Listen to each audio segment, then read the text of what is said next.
Hello everyone, it is I, your host RP, the oversized green lane warrior for today, and I will be your host as I present the bike below me. This is the CFMoto 800MT-X and it is the 2025 upgrade from CFMoto over their previous 800MT platform.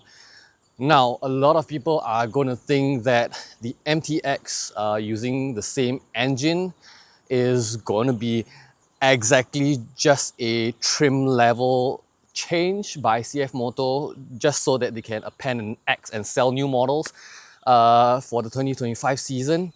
But I'm here to tell you that it is not as simple as that. There are a lot of differences on the MTX compared to the 800MT, enough that it warrants making its own video. So I'm going to show you what is going on with this big behemoth behind, or rather below me actually.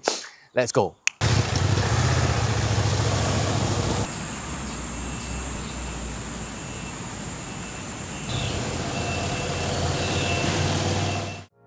We will kick off with our very first section discussing how the 800MT-X performs. While CFMoto does use the same LC8C derivative engine as the original 800MT, the 799cc liquid-cooled parallel twin engine found on the 800MT-X has been tweaked to now put out 94 horsepower at 8,500 RPM and 87 Newton meters of torque at 6,750 RPM, a substantial improvement over its predecessor. With as much of the rider aids I could turn off, the bike is a beast of the line and pulls hard throughout the RPM range without a dip. It made for a fun experience as long as you could find an open stretch of road to utilize it, which is where it sits most comfortably, cruising with absolutely no effort at typical highway speeds. While off-road, the engine does a remarkable job at handling climbs as long as the ground below it permits. Shifting through its 6-speed transmission was buttery smooth and light, whether at the upper or lower echelons of the engine's RPM range, with relatively wide gearing, making it much more usable in a variety of riding conditions like in the city, highways, or even off pavement. My main gripe is that it feels consistent as long as you hold the electronic throttle open to a moderate degree, but at lower speeds when you are most likely to be feathering the throttle, it is a tad bit jerky. The suspension definitely feels set up more toward carrying its 220kg wet weight on pavement from the factory. It is very responsive with a respectable 190mm of travel, but pings off the tiny roots and rocks I tried riding over. But thankfully, the 800MT-X's suspension is fully adjustable front and rear to allow owners to fully optimize for bumpier terrain. There is an option, however, to get the off-road focused 230mm travel suspension setup, but we won't be discussing it for now. With 21-inch front and 18-inch rear spoked wheels, and most of its weight carried front and low due to the position of its massive fuel tank, so it felt incredibly stable when launching or braking, and at low speeds it was easy to flick side to side on or off pavement. Even parking and turning it on the kickstand was surprisingly easier than I expected out of a bike of its size. However, depending on how much fuel you have left in the tank, however, it can get harder as you progress into a lean at highway speeds. The 210mm of ground clearance is average for a typical adventure motorcycle. It's enough to clear most curbs and low routes without touching the bash plate, and I don't think using the optional off-road suspension to exclusively raise the ground clearance is worth it, as the outwardly protruding fuel tank will limit your ability to crawl in spaces where a higher ground clearance would have been needed. For example, rutted single track. The stock CST Ambro A4s are fine for pavement riding as well as hard-packed dirt roads, but otherwise becomes utterly incapable of maintaining any sort of lateral grip on loose terrain like sand and gravel, and fills up with mud almost instantly, immediately turning into slicks when riding off-road. The 800MT-X comes with a huge 22.5 litre fuel tank that sits low, hugging the engine, with the option to expand it by another 8 litres with a pannier mounted sub-tank accessory. I was getting around 24 km to a litre in terms of fuel efficiency. This was mostly a mixture of highway riding, city riding, as well as short stints off-road on both double and single track. Theoretically, the 800MT-X will have a range of as much as 540 km on a full tank, a figure so high the onboard fuel gauge and range counter can't even keep track of until you drop down to half a tank of petrol.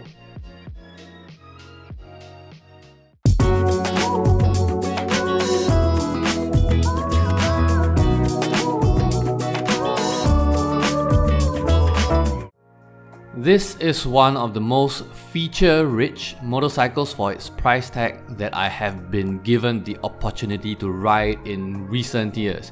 Let's start with the vertical TFT display that is practically a tablet slapped on to the dashboard. Mounted vertically, it shows almost every important piece of information at an easily readable glance and handles bright sunlight very well no matter the position of your head. Going into the menus, you get even more sensor readouts, including a very accurate TPMS. Technically, you get Bluetooth connectivity to your phone and helmet headset via CFMoto's app to handle calls, music, and even navigation. But since it required one-to-one pairing with a phone, I was unable to test this on a demo machine. The 800MT-X comes with 3 ride modes, that being standard, rain, and off-road.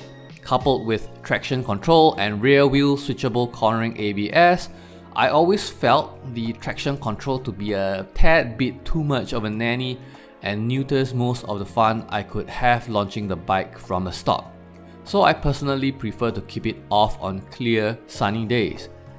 Since it did not rain on the days I was riding the 800MT-X, I can only say the rain map just feels like standard with the traction control on, but does help with the throttle jerkiness when feathering it. The 800MT-X also comes with a steering damper, so unobtrusive that I did not notice it had one until I was cleaning the muddy muck off the bike. A bidirectional quick shifter also comes standard on the 800MT-X. Upshifts with the throttle held open felt very smooth. Downshifts on the other hand were a bit harder to get it to cooperate. The 800MT-X loaned to me came with aftermarket handguards, but the original's plastic one seems sturdy enough for green laning and keeping the rain and roost off your hands. CFMoto also offers crash bars and bash plates as accessories, which I highly recommend as they are really solid and thick enough to withstand a lot of punishment that is otherwise absent on the stock machine's plastic sump cover. There is one last thing I hope might get patched in a future firmware update as CFMoto pushes out more of the 800MT-X, is to provide a setting to turn off the auto turn signal cancels. The way the bike decides to cancel turn signals feels rather arbitrary. Sometimes it can stay on when waiting to turn at a stoplight, sometimes it just cancels itself out before you complete a lane change. It doesn't appear to be based on a timer or lean angle and can be quite frustrating riding on city streets with.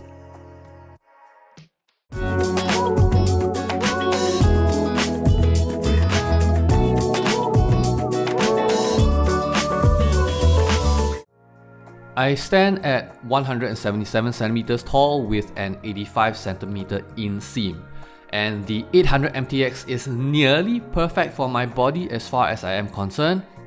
The stock suspension sets the seat height at 830mm, which made it pretty easy for me to saddle up and hold myself up at stops, which is also helped by most of the weight being placed so far down on the machine itself.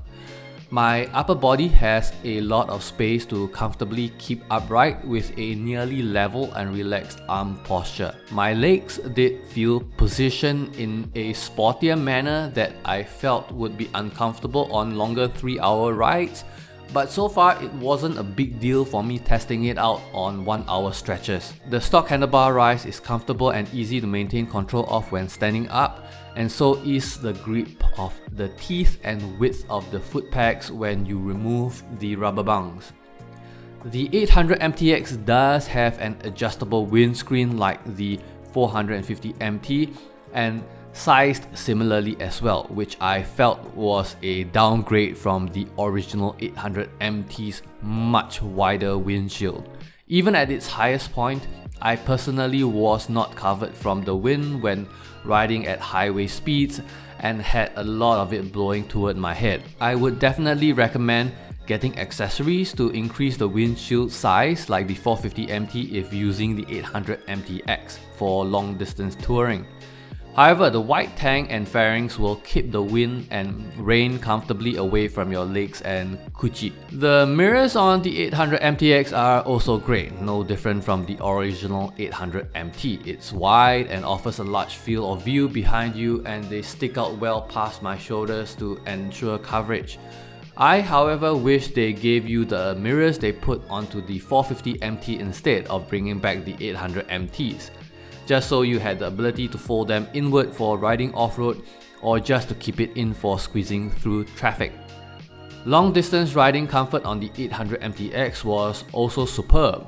The bike was smooth whether at low speeds or high speeds, with barely noticeable vibrations at the hand and feet.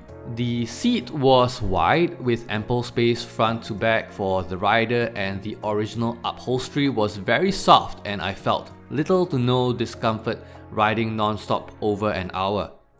There is one last item I wish to gripe about though, is that although CFMoto Singapore did put a main stand on the loaner 800MT-X to make life easier for everyone involved, having one off the showroom floor isn't part of the package, and I wish it was, especially if one intends to actually use it for any level of long distance touring for tyre repairs and chain maintenance by themselves.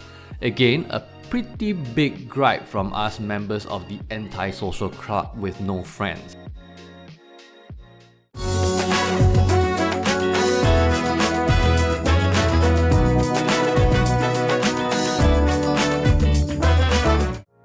I'll be brutally honest on this one. The 800MT-X does retain a bit of the original's design with regards to the headlight assembly, but it just doesn't vibe with me. In fact, I personally felt it didn't look as good as the original 800MT's stock look, which was already pretty cookie cutter.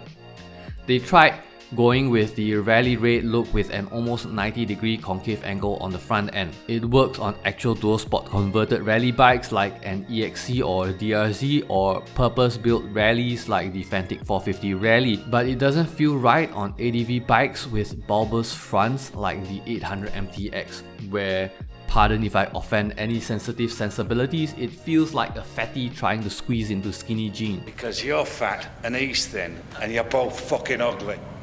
I personally think replacing the front fender with a stubbier one would help improve the looks quite substantially. And while the LC8C engine in of itself isn't made to look pretty, and the low wraparound fuel tank is actually very useful, it hides one of the most aesthetic parts when looking at the 800MT-X from the front, underneath a blobby mass. You are a big fat blob of blubber. I also noticed the material used to wrap the seat has some sort of anti-slip property that stains easily when mud gets on it and requires a bit more elbow grease to clean it than simply hosing it down with water and wiping it off with a cloth. The only props I can give to the 800MT-X in the aesthetics department is really the construction and finish, where all the controls and panels feel solid and crisp to the touch.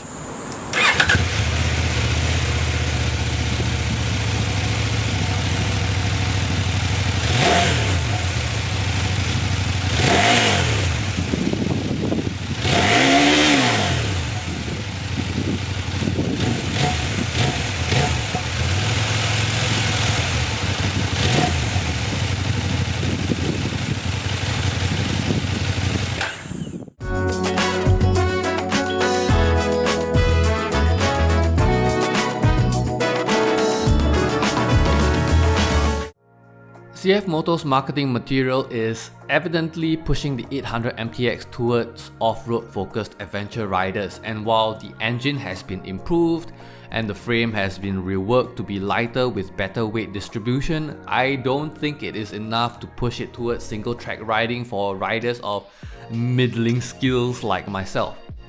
It stays solidly planted in covering long jeep trails and fire roads, which is something the 800MT already could do, albeit with some modifications required. The only thing the 800MT-X does for trail riding enthusiasts over the original 800MT is to give you everything you would have wanted to swap out on the 800MT anyway, so you don't have to spend extra money or faff about with a toolbox. So if primarily riding off-road is your passion, but you just need the bike to be able to drive through pavement and traffic to reach a trailhead, I still recommend staying on the much lighter and adequately capable 450MT. However, on the contrary, the 800MT-X is a far superior long-distance tourer than the 800MT. It's got a more powerful engine, stable and comfortable weight distribution, and as much as 30.5 liters of fuel capacity that you can cross the entire length of Peninsular Malaysia from south to north, only needing to stop exactly one time to refuel your tanks, and all you need is probably a better windshield. With a machine price of 26,900 Singaporean dollars, it is half the price of a brand new F900 GS, which appears to be pretty popular among some circles, but on paper, the F900 only performs marginally better than the 800MT-X and weighs almost the same. If you don't need all that over-the-top fancy German electronic gizmos and widgets on your road trips, then the price of the CFMoto 800MT-X is really hard to pass on. So what do you think about my short little video as I brought you through this beautiful part of Singapore behind me? Did you like the MT-X?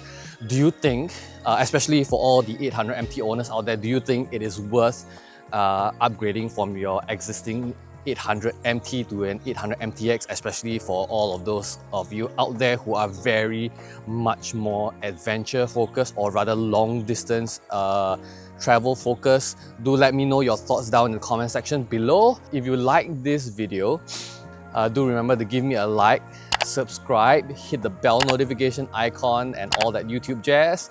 And if you want to see more content like this, do remember to support me on my website. I have a web store selling a lot of, not a lot, but some merch that keeps me funded. And I'll see you next time. Peace out. Bye-bye.